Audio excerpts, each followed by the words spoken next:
Ang sabi nila, you can't be friends with your ex. Pero para sa iba, mas mabuti nang maging kaibigan ng taong dati mong minahal kesa hayaan siyang mawala at tuluyang lumayo sa buhay mo. Sign daw ito ng pagiging mature kung saan ay tanggap ninyong pareho ang katotohanan ng hindi talaga kayo ang para sa isa't isa. Ganito nangyari mismo sa ating kabarangay ngayong araw na itago na lang natin sa pangalang Kisses, kung saan ang ex-boyfriend niyang si Reese ay nauwi sa pagiging boy best friend niya. Saan hahantong ang pagkakaibigang ito nila Kisses at Reese? Ito ang dapat ninyong abangan sa mga kwento ng pag-ibig, buhay at pag-asa sa nangungunang Barangay Love Stories. Dear Papa Dudut, Philippians chapter 1 verse 29. Your pain has a purpose. Ito po ang isa sa mga paboritong verses ko sa Bible na pinanghahawakan ko pa rin hanggang sa ngayon. Malaki ang naitulong nito sa mga pinagdaanan ko sa buhay, lalong-lalo na sa kwentong ibabahagi ko sa inyo ngayong araw. Bago po ang lahat ay tawagin niyo na lamang po ako sa pangalang Kisses. 23 years old na po ako ngayon at taga Cavite. Sumulat po ako sa inyo dahil gusto ko pong i-share ang story namin ng best friend ko. Naitago na lang natin sa pangalang Reese. College po kami noon nang magkakilala kami ni Reese. Kaklase ko po siya sa kursong education. Masasabi ko pong ideal guy si Reese. Bukod po kasi sa pagiging mabait at matalino nito, ay may itsura din po siya at makisig ang kanyang pangangatawan. Bonus pa ang nagsiserve siya sa church bilang pianista. Karaniwan nagsisimula ang dalawang tao bilang magkaibigan bago sila pumasok sa isang relasyon. Pero kami po ni Reese ay nagsimula kami bilang magkasintahan bago naging matalik na magkaibigan. First year college kami noon at kasagsagan ng midterms. Nang magtapat sa akin si Reese na may gusto siya sa akin. Nang mga panahon na yon, Papa Dudut, ay may feelings na rin po akong nararamdaman para sa kanya. Kaya matapos ang 3 buwan na panliligaw ay tinanggap ko siya bilang boyfriend. Ang problema nga lang ay masyado pa kaming bata noon. Immature pa kami kung mag-isip at bawat bagay na ginagawa namin ay nauuwi sa selosan. Kaya naman short-lived lang ang naging relasyon naming dalawa.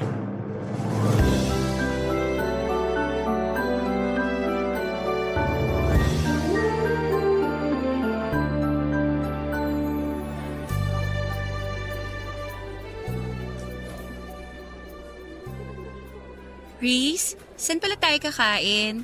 Sa cafeteria na lang tayo siguro kumain. Bakit? Gusto mo bang lumabas?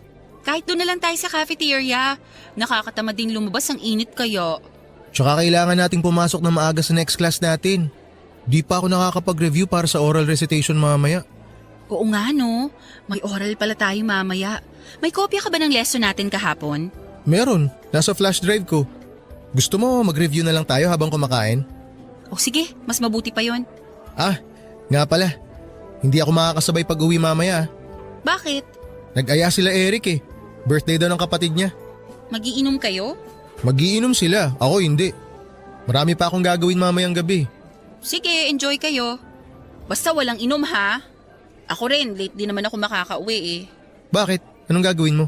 Nagpapasama si Jake, may ilalaka daw na papers. May kailangang ipapirma sa mga prof at kay Dean. Jake? Bakit? Di niya ba kayang gawin yung mag-isa?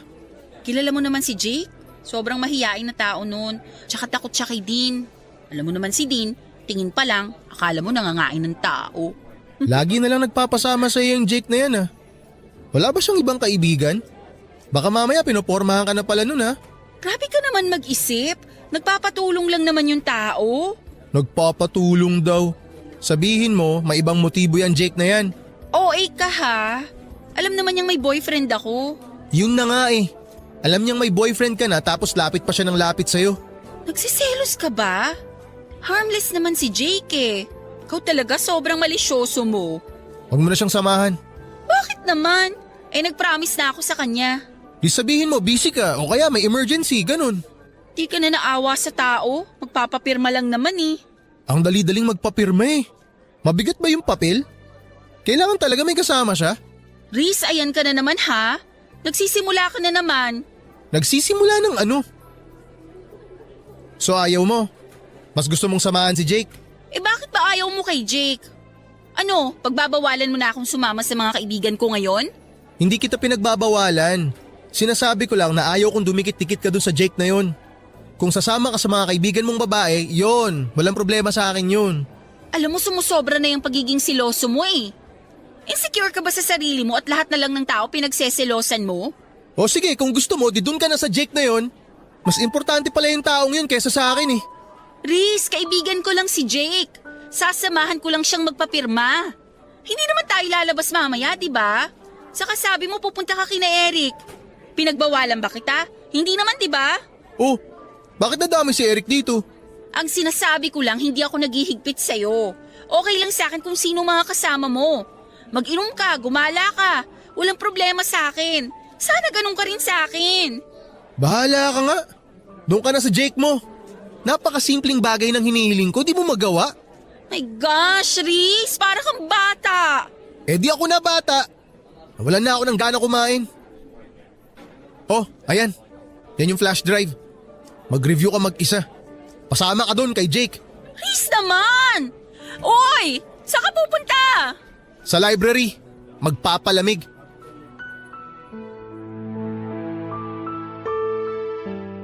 Palagi na lang kami noong away bate ni Riz, Papa Dudut. Kaya pareho naming napagdesisyonan na tapusin na lamang ang relasyon namin.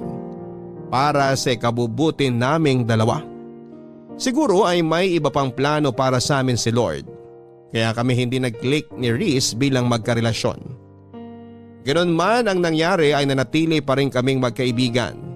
Dahil siguro magkaklase kami at araw-araw naman kaming nagkikita kaya nagstay kami as friends. Nagsimulang tumibay ang relasyon namin, Papa Dudut. Bago kami matapos sa first year college.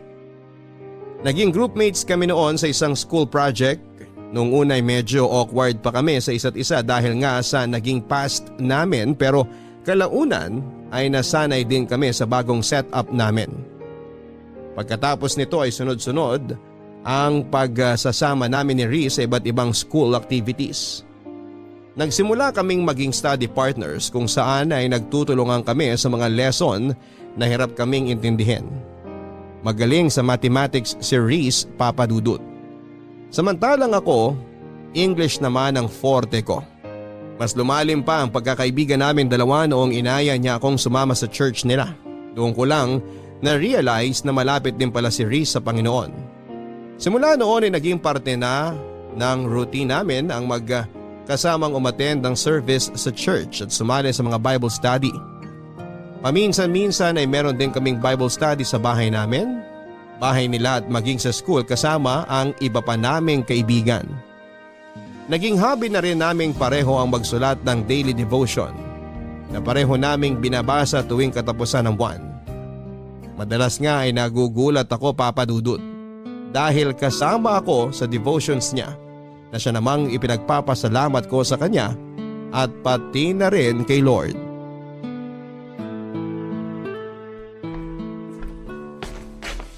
Oh, eto na yung pinakahihintay mo. Malalapag ko na. Mainit-init pa. Ano yan? Kwek-kwek. Kwek-kwek? Pero blue? Eh wala kaming food coloring dito sa bahay. Akala ko kasi automatic na nagiging orange kapag naluto na yung kwek-kwek. Di ko naman alam na kailangan palang kulayan yan. Di tuloy ako nakabili nung namalengke ako. Pero in fairness, okay na rin to para kakaiba. Kwek-kwek mo blue. Uy, nag-effort ako para dyan kaya hindi libre lait. Dapat nga bawal lait ikaw tong pinapakain. Grabe ka. Last month ako ang nagluto ng merienda natin At next month ikaw ulit ang taya Sige, hahainan din kita ng kakaibang pagkain. Abangan ko yan Ano, simula na tayo? Ikaw na mauna, total ikaw ang host ngayon. Okay, nasan ba yung notebook ko? Ayun. Okay. Blessed are the eyes that see what you see. Luke chapter 10, verse 23. Naalala mo pa ba yung quiz natin kay Prof. Martinez? Alin? Yung napagalitan ka? Oo yun. Kaya ako napagalitan kasi inulit ko yung tanong from 1 to 5. Eh hindi ka raw kasi nakikinig. Hindi sa hindi ako nakikinig. Pinaulit ko yung tanong para kay Jake. Si Jake? Bakit? Magkatabi kasi kami ni Jake nung time na yun. Tapos nasa kalagitnaan na tayo ng quiz nung mapansin ko si Jake na may hinahanap sa bag niya. Yun pala wala siyang ballpen. Kaya yun, pinahiram ko siya. Tapos pinaulit ko kay Prof yung questions para makahabol siya. Sabi sa'yo sobrang mahiyain talaga si Jake. Pati paghiram ng ballpen nahihiya. Kung hindi ko siya nakita, malamang bagsak na yun sa quiz. Kaya dapat, thankful tayo kay Lord kasi binigyan niya tayo ng mata. Kailangan gamitin natin tong instrument para tingnan kung sino yung mga taong nangangailangan ng tulong. Huwag tayo magbulag-bulagan. Amen to that. Ayun. O ikaw naman. Ito, favorite ko to Isaiah chapter 43 verse 19. Behold, I am doing a new thing. Sakto tong verse na to sa ginagawa natin ngayon. Itong paggawa ng daily devotions, bago sa routine ko to, sa totoo lang. Ito yung new thing sa buhay ko ngayon at hindi ko ine-expect na may enjoy ko tong bagong hobby natin na to. Kaya thankful ako sa'yo, Reese. Kasi kung hindi dahil sa'yo, hindi ako mapapalapit kay Lord. Dahil dito sa ginagawa natin, mas lumalawak ang pangunawa ko sa mga bagay-bagay. Mas humahaba ang pasensya ko, nag-iiba ang pagtingin ko sa mga nasa paligid ko. Para bang nag-i-improve ako as a person, kaya salamat talaga sa'yo. Walang anuman. Masaya ako malamang masaya ka. At dahil dyan, meron din akong isa para sa'yo. Teka lang, hanapin ko sandali. Eto. Father, not my will, but yours be done. Luke chapter 22, verse 42. Okay, paano ko ba sisimulan to? Alam mo bang chick boy ang tawag sa akin ng mga kaibigan ko nung high school kami? Talaga? Bakit? Hindi ko rin alam. Kasi ang totoo niyan, never pa ako nagka-girlfriend. Ikaw yung first girlfriend ko. Pero nung high school kasi ako, marami akong niligawan kung alam mo lang. Kaso palagi akong busted every time na naniligaw ako. Ewan ko kung anong mali sa akin. Siguro pangit lang talaga ako. Oy, hindi Basta ganun. Kaya palaging kasama sa prayers ko noon na sana magka-girlfriend na ako. Hindi nawawala yun. Nung nag-college na ako, nakilala kita. Tapos naging tayo. Kaso umiral naman yung pagiging insecure ko sa sarili ko kaya naging seloso ako. Then, na-realize ko na hindi ko pala kailangan ng girlfriend para sumaya. Kaibigan lang pala ang kailangan ko. At ikaw nga yun. Ikaw yung binigay ni Lord sa akin. Kaya simula nun, tuwing nagpe-pray ako, hindi na ako humihingi. Sinashare ko na lang kay Lord kung ano yung mga problema ko, yung worries ko, at hinahayaan ko na lang na siya ang mag-decide para sa akin. Kasi siya ang mas nakakaalam na magiging takbo ng buhay natin eh. Grabe ka, natouch naman ako dun. Alam mo, thankful din ako na nagstay ka sa buhay ko kahit hindi nag-work out yung relationship natin. Siguro nga meant to be as friends talaga tayo at hindi lovers. Mas nagkiklik tayo bilang best friends eh. At siguro, yun ang plano ni Lord sa ating dalawa. Siguro nga. Kaya araw-araw kitang ipinagpapasalamat sa kanya. Ako rin. Oh, walang iiyak ha. Hindi to drama-rama sa hapon. Ikaw kasi. O tikman mo na muna kaya tong kwek-kwek na niluto ko bago tayo magpatuloy. Amin na nga yung tinidor. Papadudot, hindi ko inaasahan na ganon ang naging takbo ng relationship namin ni Reese. Mula sa lovers ay naging matalik kaming magkaibigan. Malimit lamang tayong makakita ng ganitong senaryo dahil karaniwan sa mga naghihiwalay ay bitter sa isa't isa.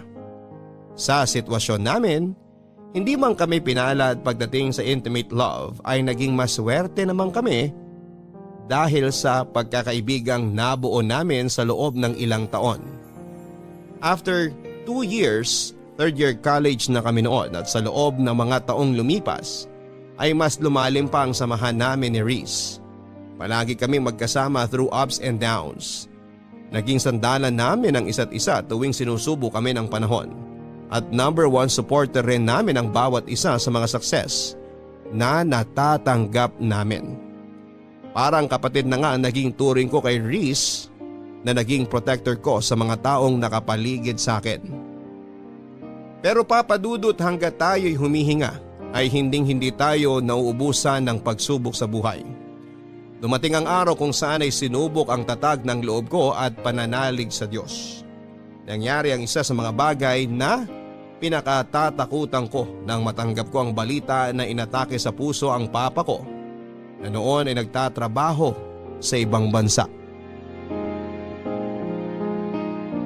Papa Dudut, malaki ang pasasalamat ko kay Lord dahil hindi niya pinabayaan ng papa ko sa abroad.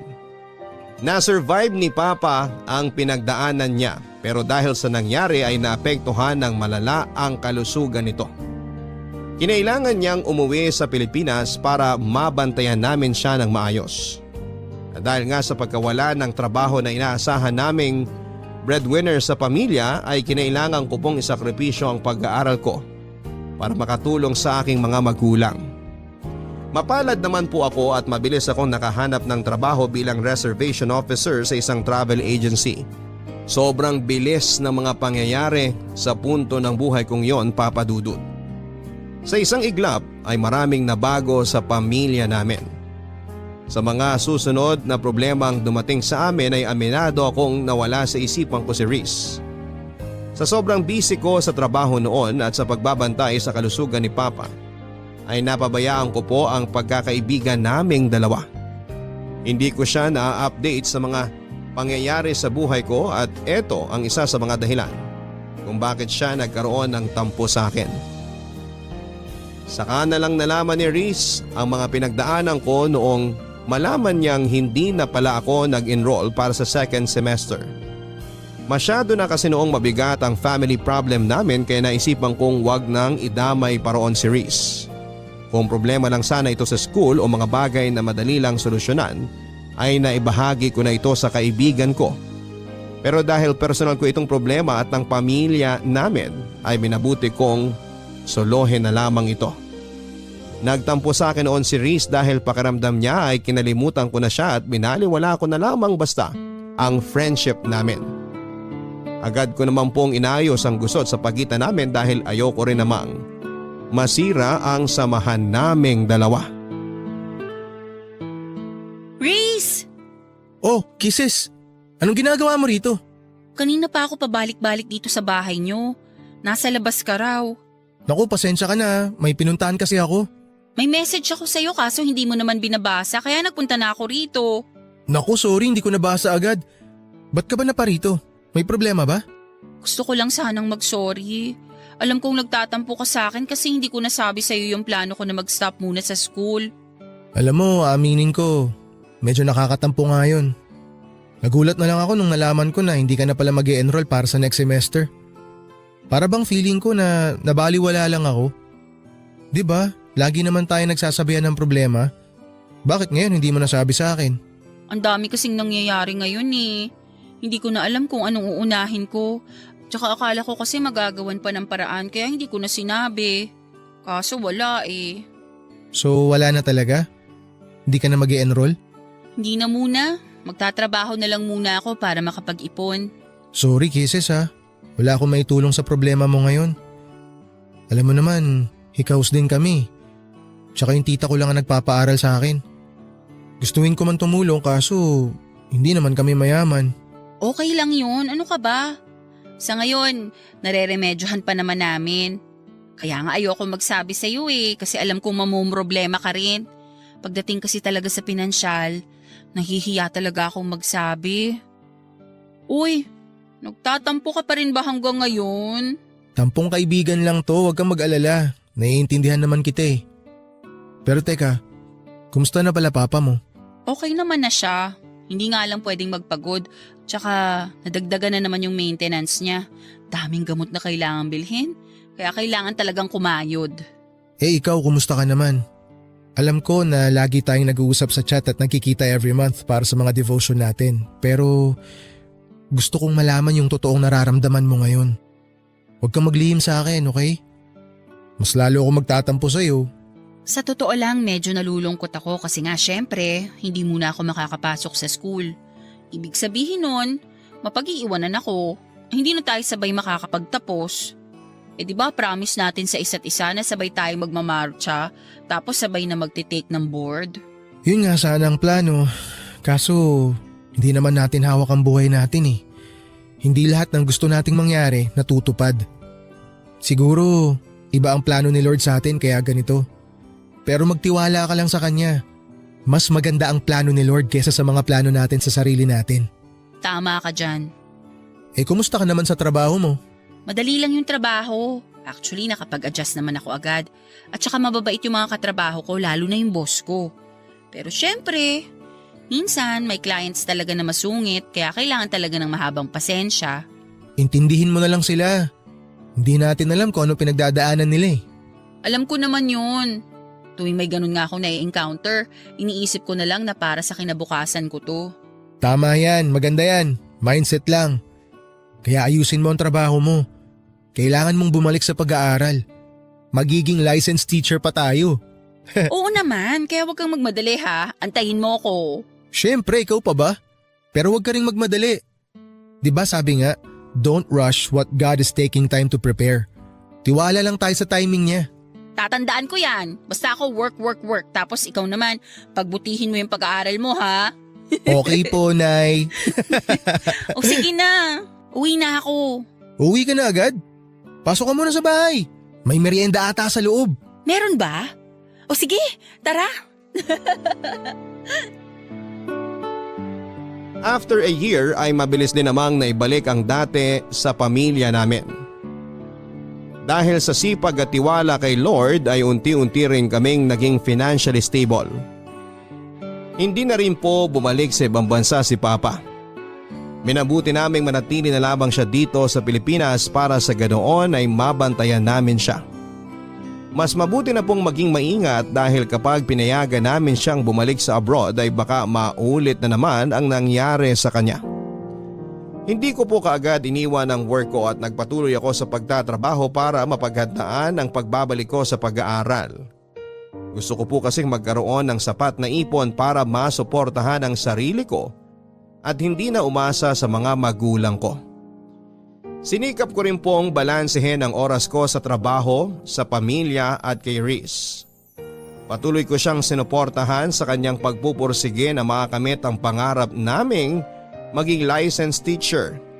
Hindi ko rin po kinalimutan umattend sa mga Bible studies kasama si Riz at ang pagpunta sa mga Sunday service para makapagpasalamat kay Lord sa patuloy na paggabay sa amin at pagbibigay ng blessings. Nang taong pong yon ay nakapagtapos ng pag-aaral si Riz at isa po ko sa mga proud sa achievement na nagawa ng aking kaibigan. Pero sa kabila nito Papa Dudut ay hindi ko maiwasang makaramdam ng inggit dahil napag-iwanan na ako ng mga kaklase ko. Pareho naming pinangarap ni Riz na makapagtapos at sabay na ipagmayabang sa mundo ang diplomang matatanggap namin. Pero dahil sa mga hindi magagandang bagay na nangyari sa buhay ko, ay hindi ko na ito magagawa pa kasama ang best friend ko.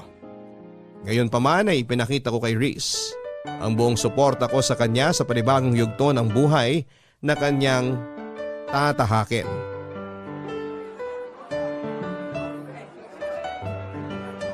Ate Kisses! Nandito kami! Uy, Janica! Kanina ko pa kayo hinahanap, nandito lang pala kayo. Ang daming tao, grabe. Di mo na naabutan pagkuha ni Kuya sa diploma niya. Kaka-out ko lang kasi sa trabaho tapos bumili pa ako ng regalo. Kaya nga ako laging nagpapasend sa'yo ng pictures para kahit papano makita ko yung reaction niya during graduation. Madami akong sinend sa'yo. Oo nga salamat. Nakasave na lahat sa phone ko. Teka, nasa na ba siya? Nagpapapicture pa yata sa mga kaklase nyo. Oh, ayan na pala si Kuya. Kuya, congratulations! Thank you. Ang pogi naman ng bagong graduate. Bagong gupit. Siyempre naman, dapat gwapo tayo sa mga picture. Talagang pinaghandaan Ito yung matagal na nating hinihintay eh. Oo nga, sa wakas abot kamay mo na rin ang pangarap mo. Hindi pa. May board exam pa tayo. Pero at least natapos mo na yung first step. Lisensya na lang ang kulang. Alam mo, naiinggit ako sa inyo eh. Kasi tapos na kayo, samantalang ako. On hold pa lang ang future ko. Hanggang ngayon ba yan pa rin ang nararamdaman mo? Hindi ka naman napag-iiwanan eh. Isipin mo na lang na nakabreak ka lang. Tsaka hindi naman karera ang buhay. Hindi to pabilisan. Nakakalungkot nga eh kasi marami sa atin na masyado nagmamadali sa buhay. Minsan nakakalimutan na nilang i-enjoy yung moment. Hindi ko rin naman kasi maiwasang makaramdam ng inggit eh. Parang ngayon, ang sarap sana sa feeling kung nakasuot rin ako ng toga. Ang saya sana kung kasama ako sa class picture nyo, na may pangalan din ako sa yearbook. Siyempre, kayo yung mga nakasama ko ng journey ko sa pagiging teacher ko. Kaya nalulungkot lang ako na hindi ko kayo makakasabay. Ano ka ba? Walang expiration date ang pag-aaral. Pwede ka naman bumalik sa school anytime eh. Makukuha mo pa rin yung diploma mo. Magiging teacher ka rin balang araw. Makakamit mo yung pangarap mo basta magpursige ka lang. Huwag kang panghinaan ng loob. Mas proud nga ako sa iyo eh kasi nakakatulong ka na sa pamilya mo kahit hindi ka pa-graduate. At sure ako pati mga magulang mo proud na proud din sa'yo. Salamat ah. Ay nako, nagdrama pa ako. Ngayon pa talaga na dapat happy lang kasi moment mo to. Bida-bida talaga ako minsan no. Anong minsan? Madalas. Ay talaga ba? Biro lang. Sige, di ko nabibigay tong gift mo. May regalo ka sa akin? Nasaan? O ayan. Congratulations! Uy! Salamat, nag-abala ka pa. Sus, kunwari ka pa, ay gusto mo rin naman. Nakailang pasaring ka na kaya tungkol sa regalo mo. Joke lang naman yun, tinutuo mo naman. Baliw! Kahit naman hindi ka magpasaring, ibibili talaga kita ng graduation gift kasi deserve mo yan. Proud ako sa'yo, tandaan mo yan. At ikaw, tandaan mo rin na lagi ako nakasupport sa'yo. Siyempre, tulad nga ng sabi ko kanina, proud na proud ako sa'yo. Matagal pa ba kayo dyan? Baka naman gusto niyong sa bahay na lang ipagpatuloy ang tsikahan nyo. Kasi gutom na po ako eh. Bakit, magpapakain ka ba? May surprise handaan sa bahay. Marami kang sponsor kaya umuwi na tayo. Eh paano pa magiging surprise yun kung sinabi mo na? Ay, oo nga pala no. Sorry, hindi ko sinasadya. Ikaw talaga? Napaka-spoiler mo. Kayo kasi ang dami niyong kwento eh. Magkunwari ka na lang na nagulat mamaya. Sige na, tara na.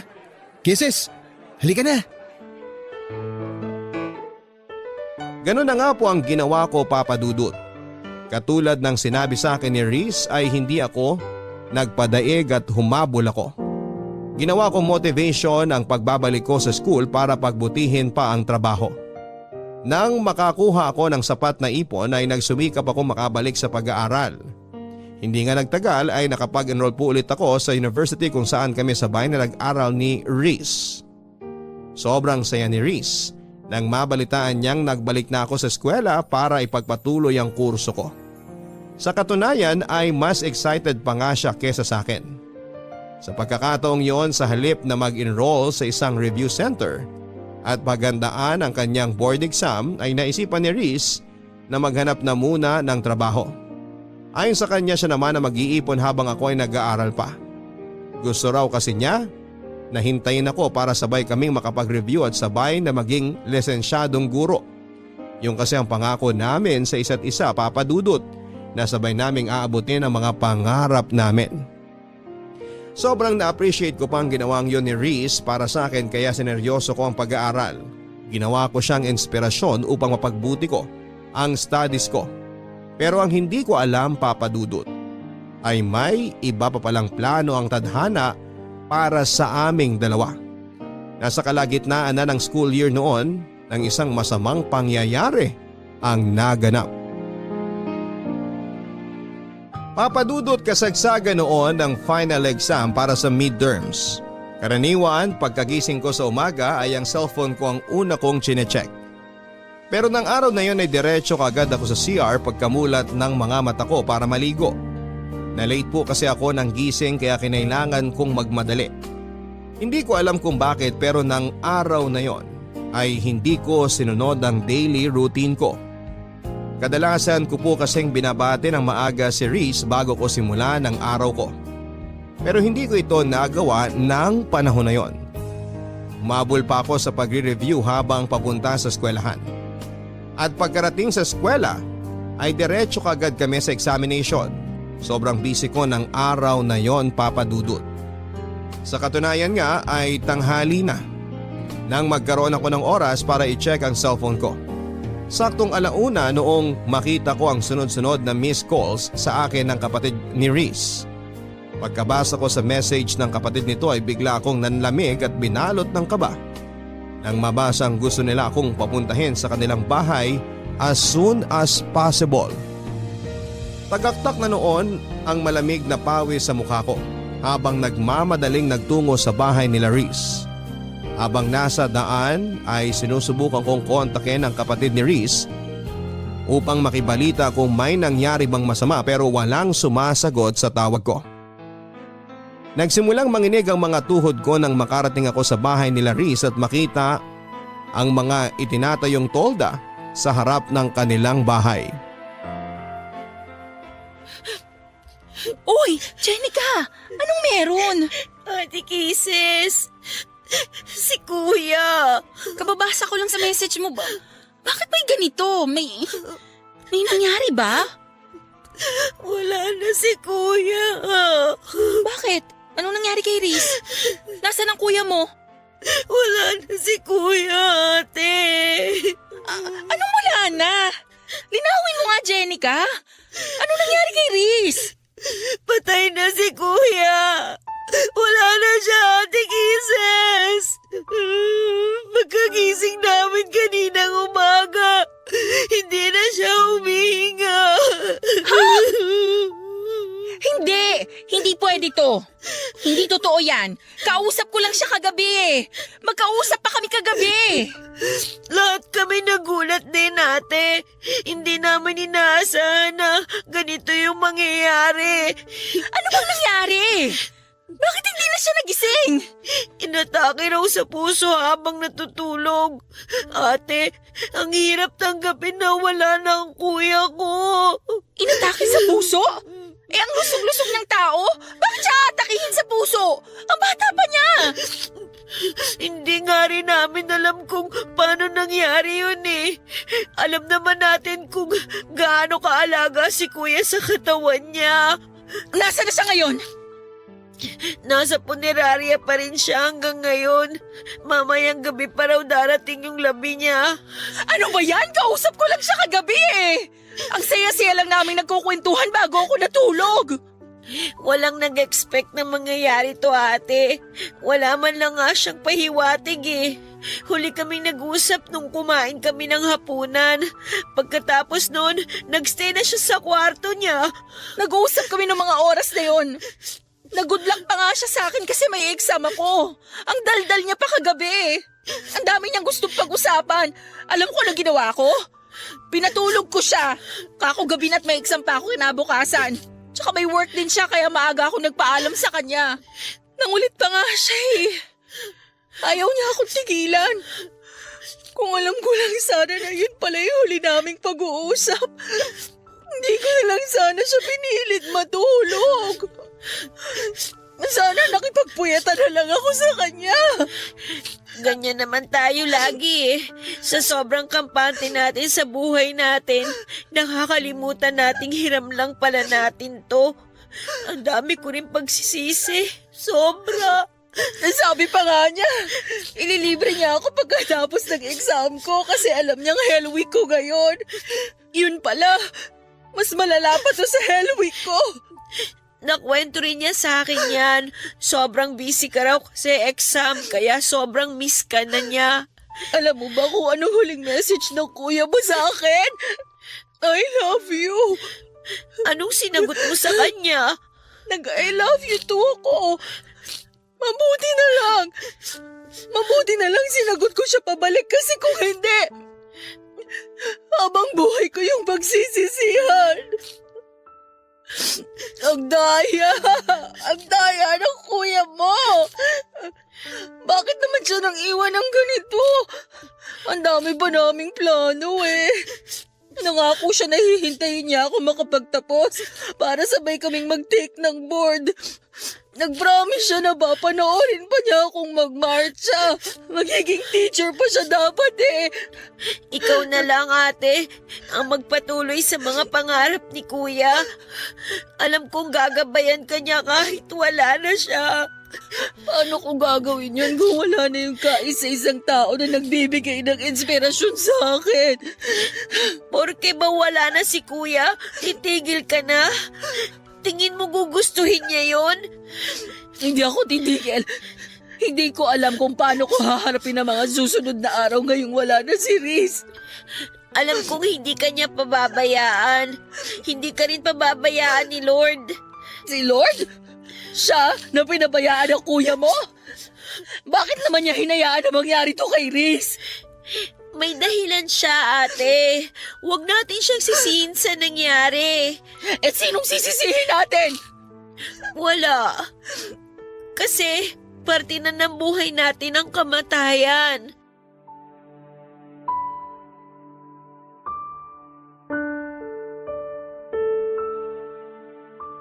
Papadudot habang nilalapitan ko, ang kabaong ni Riz ay parang pelikula na nag-flashback sa isipan ko ang mga ala-ala naming dalawa.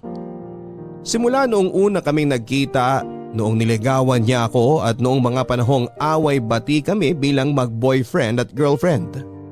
Bumalik ako sa mga panahong sabay pa kaming pumasok sa klase. Yung mga moment na magkasama kaming nagre-review para sa exam. Mga araw na pag-attend namin sa Bible studies at sa church para magpasalamat kay Lord. Isa na siguro sa mga alaalang hindi ko makakalimutan kay Riz ay ang mga ngiti sa mata nito habang nakatungtong sa stage, suot ang kanyang toga at hawak-hawak ang diploma niya. Napakabata pa niya para bawiin siya ng Panginoon sa mundong ito, Papa Dudut. Marami pa siyang pwedeng gawin. Marami pa siyang pangarap sa buhay na gustong tuparin. Sobrang sakit lang na maaga akong nawala ng taong hindi ko lang itinuring na basta kaibigan, kundi isang pamilya na rin. Hanggang sa ngayon, Papa Dudut, ay hirap pa akong tanggapin ang nangyari. Hindi ko maiwasang manghinayang sa katotohanan ng isang hinaharap ang kailanman ay hindi na natin makikita ang kalalabasan. Bilang pagpapakita ng aking pagmamahal sa kaibigan ko ay iginugol ko ang buong free time ko sa bahay ni Riz. Isa ako sa mga nakipagpuyatan at nagbantay sa kanyang burol. Sinigurado ko rin na may balikat na maasasandalan ang mga kamag-anak na iniwan nito, lalong-lalo na ang kanyang mga magulang at kapatid. Kahit dito na lamang sa huling pagkakataon ay maipakita ko kung gaano ako nagpapasalamat kay Riz sa pagdating niya sa buhay ko.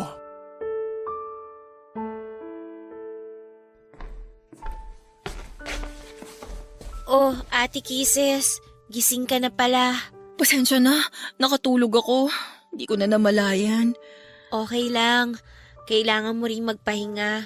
Gabi-gabi ka nang nagpupuyat eh. Hindi ko maiwan-iwan ang kuya mo eh. Kahit na ito na lang yung huling pagkakataon na maipakita ko yung respeto at pagpapasalamat ko sa kanya. Ipinagtabi pala kita ng pagkain sa kusina. Kung nagugutom ka na, kumain ka muna. Hindi ka na namin ginising kanina kasi alam kong pagod ka. Salamat ah. Mamaya na lang ako kakain. Pogi ng kuya mo sa graduation picture niya, ano? Pinaghandaan niya yan eh. Di ba nga nagpagupit pa siya? Sabi kasi niya, forever na yung picture na yan. Yan yung katangi-tanging picture na may pagmamalaki niya sa lahat. Milestone picture daw. Kumbaga sa computer games, yan yung patunay na natapos na niya yung last level kaya level up na sa bagong stage. Tapos magagamit lang pala para sa burol niya. Ang saklap. Ganda na mga ngiti niya oh. Yan yung isa sa mga mamimiss ko sa kanya. Yung smile niya. Ako, ang mamimiss ko sa kanya, yung araw-araw na pambubulabog niya sa akin tuwing umaga kapag late na ako sa school. Laging on time yung taong yan eh. Ayaw niyang nalilate. Mahalaga ang oras para sa kanya. Tama ka. Inis na inis nga ako sa ugaling niyang yan noon Kasi lagi siya nagmamadali. Kesyo baka matraffic daw o baka mawala ng masasakyan. Pero ngayon, yan na yung bagay na hinahanap-hanap ko. Totoo nga na tsaka lang natin marirealize ang kahalagahan ng isang bagay kapag nawala na to sa atin. Mga bagay na tinitake for granted lang natin pero malaki pala ang impact kapag nawala na. Oo nga. Tulad ng oras. Inuubos natin yung buong araw sa pagbababad sa social media. Hindi natin alam. Nababawasan na pala yung oras na dapat kasama natin yung mga taong mahal natin. Wala Nasa huli talaga ang pagsisisi. Alam mo, habang nagsusulat ako ng devotion kaninang umaga, sakto yung Bible verse na nabasa ko. Anong verse, ate? Philippians chapter 1, verse 29. Your pain has a purpose. Ilang oras akong nakatunganga lang sa verse na yan. Iniisip ko kung anong purpose ng pain na nararamdaman ko ngayon. Kaso, kahit anong isip ko, wala akong makitang rason kung bakit kailangan nating masaktan ng ganito. Siguro hindi pa natin makita yung rason ngayon kasi nga nagluluksa pa tayo. Pero lahat naman ng tao dumadaan sa pagsubok, di ba? Para mas tumibay, para matuto. Ang hirap lang kasing tanggapin. Hindi ko siya maiwasang tanungin kung bakit si Riz. Bakit siya pa? Worth it pa na mawala si Riz para lang tumibay ako? Para matuto ako? Kasi para sa akin hindi. Alam mo kung bakit? Kasi si Riz ang nagpapatibay sa akin. Dahil sa kanya, marami akong natututunan.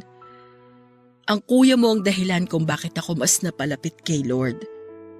Pero sa nangyayari ngayon, hindi ko alam kung mananatili pa ba ako sa dating pananampalataya ko sa nakakataas Huwag mong questionin si Lord, ate. Kasi siya ang mas nakakaalam ng lahat kaysa sa atin. Isipin mo na lang, ang ubas kailangan pigain para maging masarap na wine, di ba? Kung hindi mo gagawin yun, hindi ka makakabuo ng wine. Ang mga nanay, kailangan nilang dumaan sa masakit na proseso ng panganganak bago nila makuha yung blessing na regalo ni Lord. Kayo ni Kuya, kayo ang best example ng Bible verse na binanggit mo. Naging kayo, nasaktan ninyo yung isa't isa, pero ano ba yung kinalabasan ng lahat ng yun? Naging mag-best friends kayo, di ba? Kaya tama nga na every pain and suffering na nararanasan natin talagang may rason. Sana nga worth it ang kapalit ng sakit na nararamdaman ko ngayon. Kasi kung hindi, habang buhay kong sisisihin si Lord sa ginawa niya. Ate, kailangan nating makaramdam ng pain para mag-grow tayo as a person. Siguro hanggang dito na lang talaga yung oras ni Kuya sa mundong to. Siguro ang purpose niya lang talaga para magabayan ka. Ginamit siyang instrumento para mas mapalapit ka kay Lord. Sa tingin mo ba, matutuwa si Kuya kapag nalaman niyang galit ka ngayon sa Diyos? Masisisi mo ba ako kung ganito ang nararamdaman ko ngayon? Alam kong masakit ang nangyari. Ako rin naman mas doble nga ang sakit sa akin kasi kuya ko yung nawala Pero hindi na maibabalik si kuya ng galit natin. Magalit man tayo sa mundo, magalit man tayo kay Lord, magalit man tayo sa lahat ng tao, hindi na mabubuhay pa si kuya.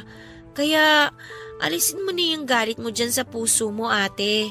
Para na rin kay kuya.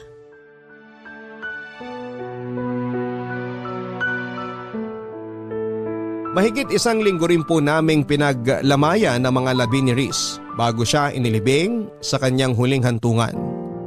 Aaminin ko po sa inyo, Papa Dudut, na noong mga panahong yon ay nawalan ako ng ganang mag-aral. Hirap ako mag-focus sa klase at para bang nawala na ako ng inspirasyon para magpatuloy. Sa loob ng mahigit isang buwan ay pinagdaanan ko ang tinatawag na 5 stages of grief and denial. Anger, bargaining, depression, and acceptance. Aminin ko po na nagalit ako sa nangyari kay Reese. Nagalit ako kay Lord kung bakit gano'n na lamang ang naging desisyon niya. Question ko siya kung bakit dahil hindi ko po talaga maintindihan na ang isang matalino, mabait at malusog na tulad ni Reese ay bigla na lamang mawawala. Sa mga panahong yon na lugmok ako, Papa Dudut, ay lumayo ang loob ko sa Panginoon. Aminado ako na dahil sa nangyari ay nawala na ang pananampalataya ko kay Lord. Papa Dudut, sa 5 stages of grief na nabanggit, ang pinakamahirap na siguro ay ang depression stage. Akala ko noon ay unti-unti ko nang natatanggap na wala na si Reese, pero dumating talaga ang mga moments, lalo na kapag nag-iisa ako at bumabalik sa alaala ko si Reese. Doon muling bumabalik ang sakit, Papa Dudut. Mugto na noon ang mga mata ko sa gabi-gabing pag-iyak. Isa sa mga naging coping mechanism ko ay ang pag-inom ng alak. Pagkatapos ng klase ay nagiinom ako para lamang makalimutan ang nangyari, para mabawasan ang sakit. Ito ang naging dahilan, Papa Dudut, kung bakit muntik nang masira ang pag-aaral ko. Kung nabubuhay lang sana si Reese noong mga panahong pinababayaan ko ang sarili ko, ay alam kong hindi niya magugustuhan ang nakikita niya. Paniguradong pagagalitan niya ako katulad ng lagi niyang ginagawa tuwing napapansin itong nawawala na ako ng pag-asa. Lagi niyang sinasabi noon na kapag dumating ako sa puntong tila ba wala nang sagot ang problema ko at wala nang taong matatakbuhan ay lumapit lamang ako kay Lord. Pero sa pagkakataong yon, Papa Dudut, ay hindi po ako noon handang lumapit sa Diyos dahil nagtatampo pa ako sa nangyari kay Reese. Hanggang isang gabi ay dinalaw ako ni Reese sa panaginip ko. Masaya siya. Ang kislap sa mga mata nito ay katulad ng mga ngiti niya noong nag-graduate siya sa college. Kinausap niya ako sa panaginip ko, Papa Dudut, at sinabing kailangan kong magpatuloy. Kailangan kong magpakatatag. Hindi lang para sa sarili at pamilya, kung hindi para sa mga pangarap naming dalawa. Nangako siyang patuloy niya akong sosuportahan at i-guide sa bawat hakbang na gagawin kahit na wala na siya sa tabi ko. Nagising akong luhaan at mabigat ang dibdib at mabilis akong nag-usal ng panalangin at nagpasalamat na sa kahit huling pagkakataon ay muli kong nakausap si Reese. Nang araw din na yun ay nagtungo ako sa church namin at doon ay bukas palad akong sinalubong ng church pastor namin na si Pastor Domingo.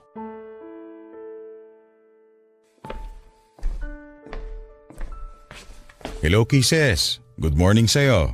Good morning po, Pastor Domingo. Masyado po ata akong napaaga ngayon. Sakto lang ang dating mo pero mamaya pang service. Maupo ka muna rito. Magkwentuhan tayo sandali. Sige po, salamat. Kumusta ka na? Ngayon na lang ulit kita nakita rito ah. Oo nga po eh. Marami lang po kasi akong ginawa nitong nakaraang linggo, kaya po hindi na ako nakapunta rito. Nabalitaan ko nangyari sa kaibigan mong si Reese. Gusto kong malaman mo na nakikiramay ako sa pinagdadaanan mo ngayon, Kisses. Salamat po, Pastor. Kay bait na bata. Naalala ko pa nung una mo siyang ipakilala sa akin. Sobrang bibo. Natuwa ako nung malaman ko na active din pala siya sa simbahan nila. At magaling pang gumamit ng organ. Sobrang lakas po talaga ng pananampalataya ni Reese kay Lord.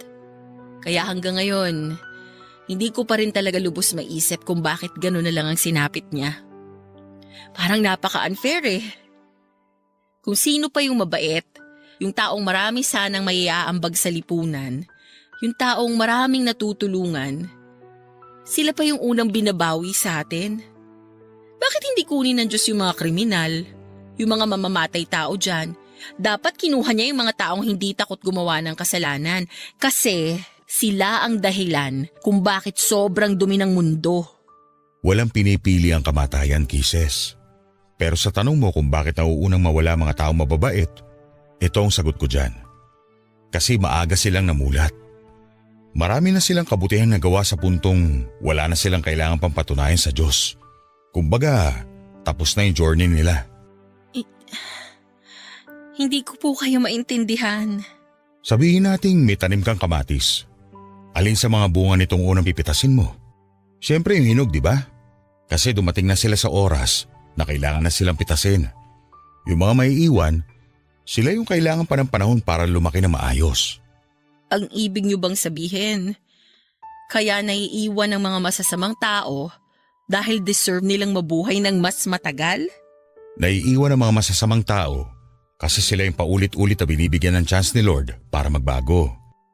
Binibigyan sila ng oras para pagsisihan ng mga maling bagay na ginawa nila, para harapin ang bunga ng kasalanan ginawa nila.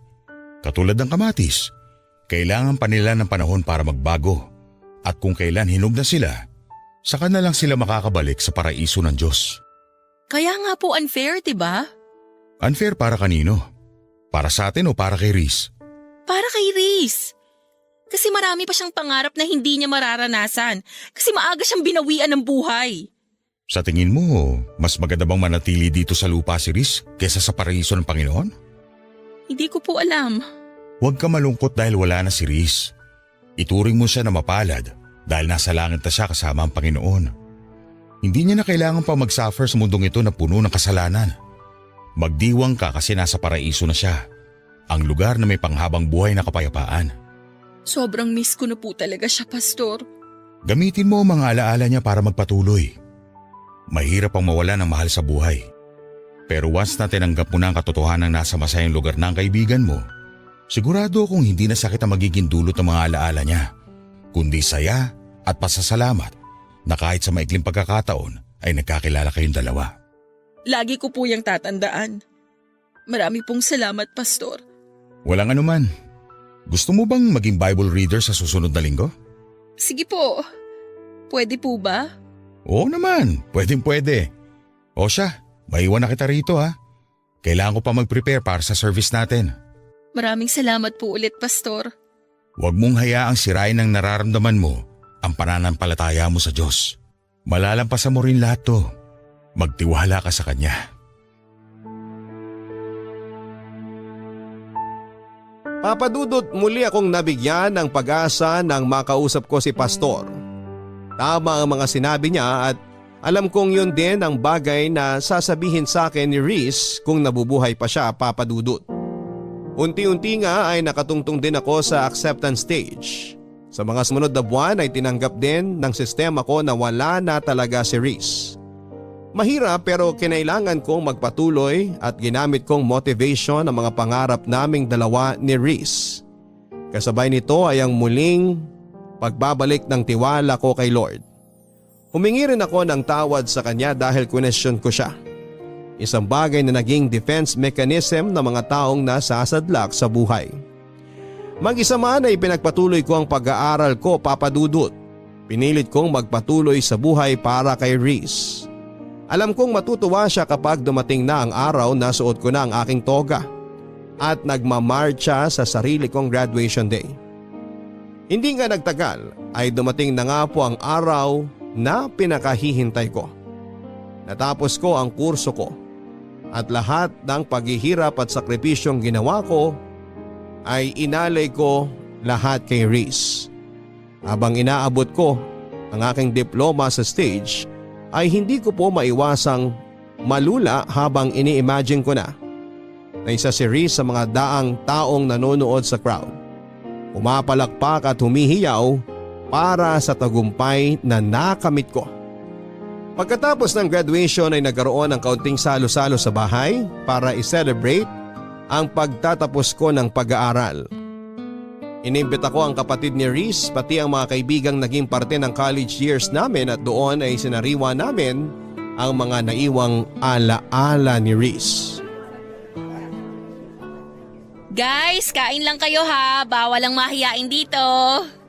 Ate Kisses! O Jenica, kanina pa kita hinihintay. Kala ko di ka na darating eh. Dumaan pa kasi ako sa puntod ni Kuya. Ako na nagbalita sa kanya na graduate ka na. Talaga ba? Plano ko ring bisitahin siya bukas eh. Halika, kumain ka muna. Ito pala yung gift ko sa'yo, ate. Congratulations! Naku, thank you. Tapos, ito naman, galing kay Kuya. Ha? Habang naglilinis kasi ako ng kwarto niya, nakita ko tong notebook sa desk niya. Dito niya sinusulat yung daily devotions niya. Alam ko na once a month, binabasa niyo sa isa't isa yung mga devotion ninyo. Kaya gusto kong ibigay sa'yo to. Gusto kong mabasa mo yung mga huling devotion niya. Hindi naman siguro magagalit si kuya na pinakialaman ko yung gamit niya, di ba? Tsaka, alam ko naman na gusto rin niya na mabasa mo yung mga final devotion niya. Salamat, Jenica, ha? Ito na siguro yung pinakamagandang gift na na-receive ko ngayong araw. Kumusta ka naman na, ate? Eto, nagpapatuloy pa rin sa buhay. Tatapusin ko tong pangarap namin ni Reese. Promise ko yan eh. Malapit na! Ilang kembot na lang! Oo nga. Pero mahaba-haba pa to. Kailangan ko pang mag-review para sa board at kailangan ko pang pumasa para makakuha ng lisensya.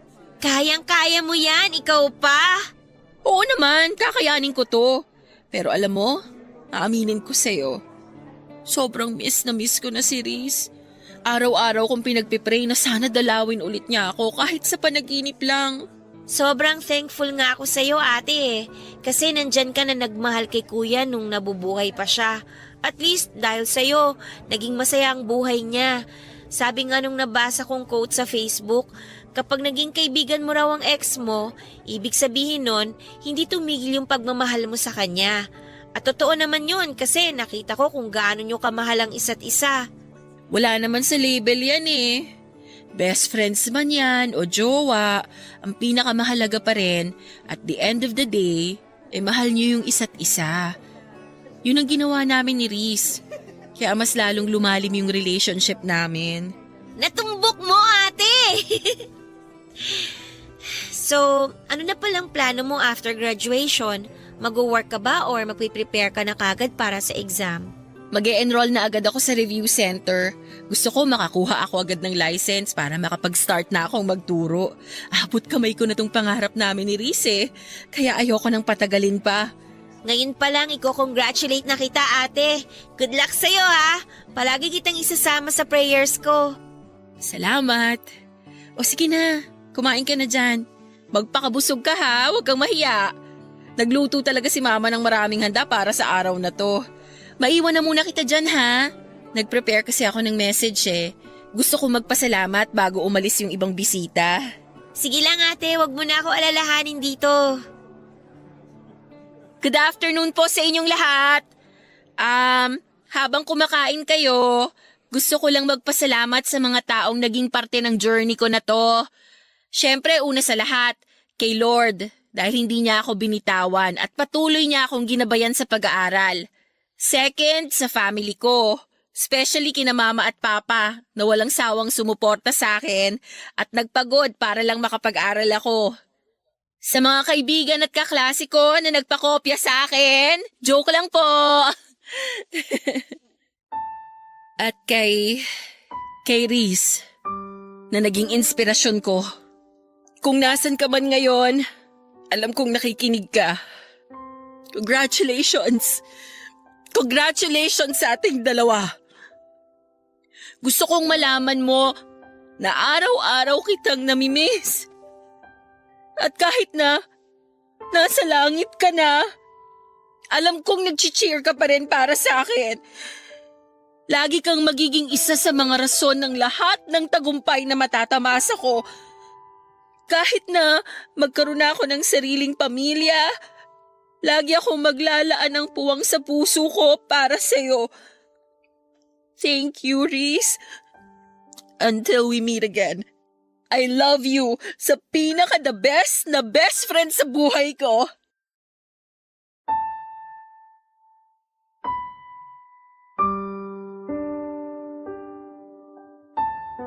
Papadudot after graduation ay agad ako nag-enroll sa isang review center para makapag-prepare sa LET o Licensure Examination for Teachers. November noong 2019 nang maipasa ko ang board exam. Labis ang pasasalamat ko kay Lord nang makita ko ang pangalan ko sa listahan ng mga nakapasa. Magkahalong saya at lungkot ang naramdaman ko nang sa wakas ay isa na akong licensed professional teacher. Masaya ako dahil nakakamit ko na ang pangarap naming pareho ni Reese. Pero may kaunting lungkot din na nararamdaman dahil mag-isa na lamang akong nakaabot nito.